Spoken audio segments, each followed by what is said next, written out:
Les voy a leer un pequeño texto introductorio respecto a esta sesión.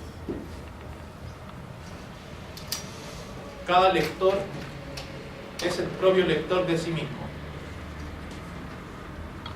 A la generosa desgracia del Ande y sus espejismos que acompañan esta aventura. Epígrafe. Los amigos son tan, pero tan espeluznantemente bellos que yo les gritaría: bienvenidos, gozoso, lleno de lágrimas, así vinirán del infierno. Robert Lowell. Los míseros tiempos del presente han bloqueado las oportunidades históricas de un cierto amor al pasado, en cuanto gesto crítico, gesto de lectura que nos obliga a profundizar y ensanchar el curso presente de la vida. El medievalista francés Marc Bloch apunta en la dedicatoria de su inconcluso texto Apología de la Historia una afortunada convicción que se ha marginado a las azoteas y anaqueles de nuestras más invictas madrigueras. Cito: somos los vencidos provisorios de un destino injusto. Fin de cita. Postrera voluntad, actitud disruptiva que contrasta con las reaccionarias elegíacas y apologéticas que sin ton ni son resuellan en los salones y restaurantes de la burguesía cultural criolla. Farsa, degradada repetición de la historia que Martín Cerda emplazaría entre la fijación neurótica y el evidente síntoma del horror al curso cambiante de la historia como presente.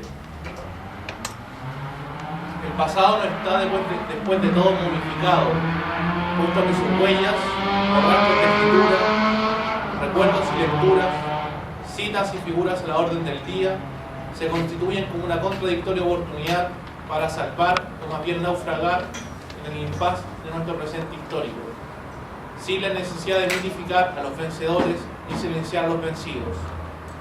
Acusar un tercer espacio, un espacio sin títulos de dominio, en el que el amor al pasado sea en verdad, cito a Martín Cerda, el deseo o la pasión de conocerlo y por ende de reconocer sus conflictos, oposiciones y exclusiones.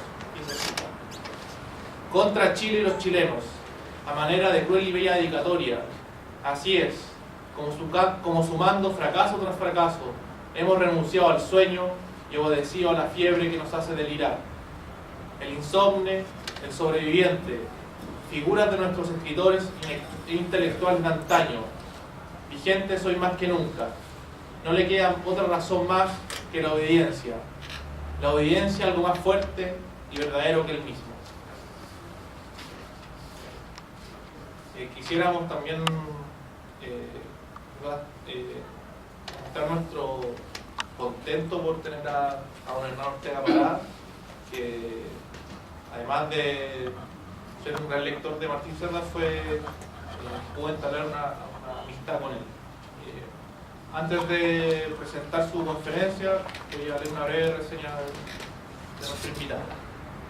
Hernán Ortega Parada nació en Cauquenes, Chile, en el año 1932. Ha participado en talleres de antropología con Benjamín Subercasó y literarios con Enrique Lafourcade, Miguel Arteche, Claudio Arenas, Eduardo Molina, Ventura y Martín Cerda. Pertenece a la Sociedad de Escritores de Chile desde 1985 y es cofundador del Grupo Literario Huelén, grupo del que fue director editor de su revista literaria Huelén, con 14 números de circulación nacional, entre los años 1979 y 1984. Esta labor se prolongó en Radio FM de la Universidad de Chile como productor libre de los programas Gaceta Huelén y Galería de Arte Huelén, también 1993.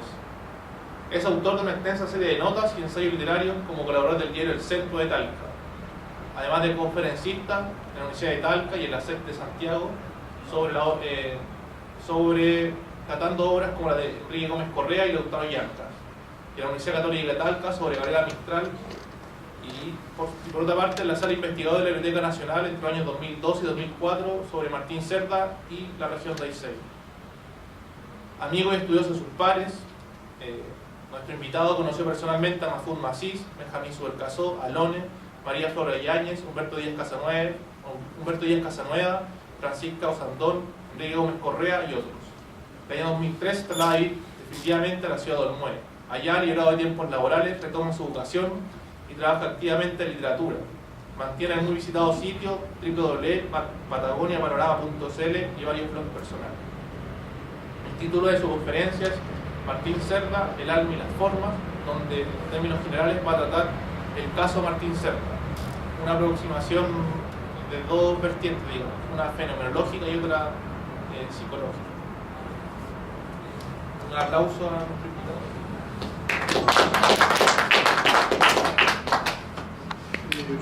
Agradezco la presentación y me complace ver, digamos, la utilización de las citas, porque suelen tener cierto desprestigio citar las citas. O sea, como quien dice, esto no es mío, ¿por qué te apoyas en otro? Y es un gravísimo error ese concepto. Lo que ocurre, digamos, incluso con todo nuestro conocimiento, es que nada proviene de nada absoluto. Eso significa que nosotros estamos llenos de toda una gran historia cultural, para no alejarme del tema. Entonces, nosotros, o cada persona a su vez, tiene un punto en el cual reelabora, reconfecciona y es capaz de emitir incluso una nueva tesis, una nueva idea, un nuevo programa, un nuevo poema.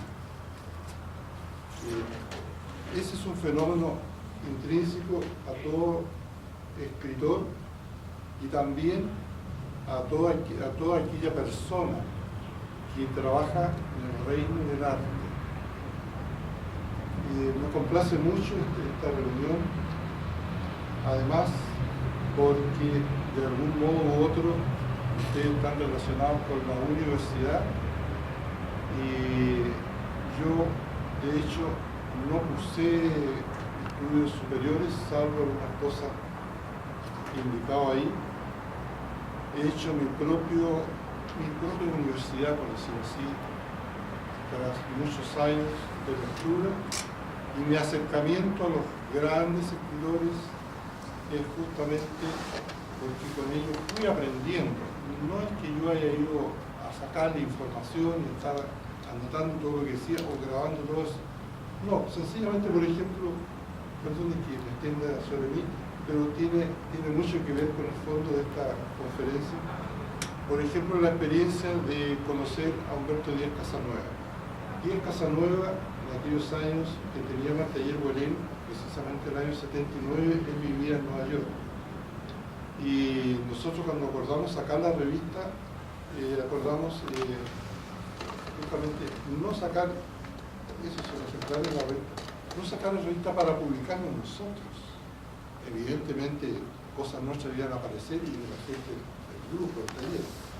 Pero era una herramienta de trabajo para acercarnos a nuestros maestros, a nuestros grandes escritores vivos. Entonces, en una de esas me comuniqué con Humberto Díaz Casanueva en Nueva York, con las cartas, me envió unos poemas, en fin, todo eso.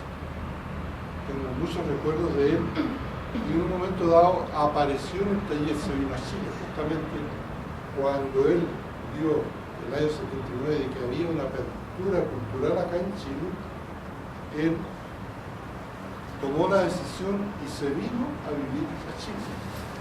Y apareció de repente en el taller de Martín Cerda, que funcionaba en el Goethe Instituto, el mismo edificio actualmente. ¿Por qué estábamos allá? Porque sospechábamos que no habría el micrófono. Era difícil, pero nadie garantiza nada. Bueno, sin embargo, era un lugar seguro. Podíamos hablar tranquilos, en todas las cosas. Nunca, entre paréntesis, nos interesó hablar de política cruda, violenta, oposición tal. Pero es evidente que los escritores, los poetas, los pintores, van extrayendo sus preocupaciones y eso va quedando los temas. Eso es algo absolutamente natural. Y un maestro en ese tipo de literatura es justamente Martín Cerda.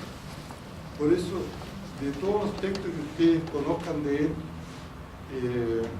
traten de ubicarlo en la época en que lo escribió, porque debo decir que con conocimiento de causa, lo dice en sus ensayos, y en gran parte, digamos, está su autobiografía escondida debajo de la mesa, él está absolutamente contra toda limitación del pensamiento, toda limitación de libertad. Y eso lo dice, lo da a entender, y a veces de forma muy expresiva. Bueno, ese conocimiento, por ejemplo, con Humberto Díaz Casanueva, un gran poeta, y no sé por qué, le caí en gracia y me invitaba a su casa, y cada 15 días estaba en la casa de él, y junto con otros escritores, Federico Schoff, por ejemplo, y otras personas más que solían votar allá. Pero a mí me invitaba constantemente, no sé por qué, seguramente porque yo no discutía ninguna de sus ideas. Y era, creo que sí, trato de serlo un gran escucha, porque ahí uno asimila y uno va aprendiendo. Y ese maestro en poesía era realmente excepcional. Y él se instalaba delante de uno como un maestro. Cuando hablaba de poesía, hablaba de toda su experiencia en el mundo, porque en ese momento, si actualmente Raúl Zurita es llamado de todas las universidades del mundo, todas, y no exagero, en aquel momento era Humberto Díaz Casanueva. Por supuesto que Neruda también era citado a todas partes. Bueno, esas son las experiencias que he ido acumulando, y de Martín Serna, por tratarse, digamos, de una conexión con la universidad, pues, nos conozco personalmente, están preparándose para la docencia superior, y es posible que muchas de estas cosas queden al alcance de docentes. Entonces, bueno, ustedes tienen su propia normativa, tienen su técnica, absolutamente estoy de acuerdo con ella. A mí me lamento no haber llegado a la universidad en un momento dado, porque me ha sido muy duro llegar a lo que realmente me gusta, prácticamente sin un ordenamiento de las ideas, las cosas, sin sistematizar, por decirlo así, la historia de la literatura. Me hubiera gustado haber leído clásicos griego y latino. De alguna manera los conozco, pero no es lo mismo. Así que, en ese sentido, yo agradezco esta oportunidad, y en la cual llegué un poco por un chiste, porque tuve conocimiento a través de Facebook de este seminario. Había una presentación de una académica, y yo dije insolentemente que no estaba de acuerdo con algunos conceptos de ella. No lo voy a fundamentar porque no tengo derecho a eso, pero sí puedo darles honestamente una visión captada personalmente de la actitud de él, de su carácter, su forma de ser, para que ustedes entiendan profundamente quién fue Martín Serna y qué valor tiene cada uno de los escritos. Señalo la revista porque en esa revista es como maestro. En cada uno de los números, 14 números, hay un ensayo de él preparado para la revista, para sus pupilos. Nosotros éramos un taller, y lo he dicho y no me avergonzo, era un taller en paz de literatura, en el cual tratamos principalmente la narrativa, y solía Martín hablar ocasionalmente de su experiencia, de su conocimiento de los grandes pensadores europeos. Él estuvo en la Sorbona. Y los maestros de él son realmente extraordinarios y respetables, y forman parte de la gran historia de la literatura. Por eso lo voy a mencionar, pero en fin. Si hay algunas cosas, algunos detalles que puedo omitir en esta conversación, yo prefiero más bien conversar, aunque sea un monólogo, te lo permito. Lo que tengo, mi conocimiento sobre Martín está sumariamente escrito acá. Esto lo voy a dejar. lo deja para ustedes y también lo voy a traspasar, digamos, el archivo digital, ¿cierto? Para que ustedes lo vean conocer, lo repartan. Me interesa, digamos, que Martín Serna sea conocido a fondo, porque vale la pena. No es, digamos, un autor que a su vez haya explicado su obra, ni siquiera su intención. Lo he dicho y lo voy a volver a repetir, él es un autor, un pensador enmascarado. Antes de así, repito, sus alumnos no conocimos su pensamiento de fondo, pero yo lo conocí mejor porque asistía a muchas tertulias, reuniones que había en diversos cafés, en los cuales se juntaban Chico Molina, Manuel Carena, Enrique Lin, yo lo conocí bastante. Y todas las personas, así, siempre van rotando, no puedo nombrarlos a todos, pero ustedes saben que era generación que conversaba mucho. Eso sí que es lamentable que se haya perdido. La comunicación entre los escritores y el estar hasta la 1 de la mañana, en torno a 1, 2, 3 o 4, 5 botellas de vino comiendo un sanguchito. Pero esos momentos no tienen ninguna importancia. Es el acto comunicativo. Eso sí que era profundo. Y ahí sí que se discutían ideas. Yo ponía atención. Muchas veces ni siquiera tenía plata para una cerveza, pero alguien me convidaba un vasito y yo tomaba nota. Fueron tiempos muy difíciles para mí. Bueno, en fin.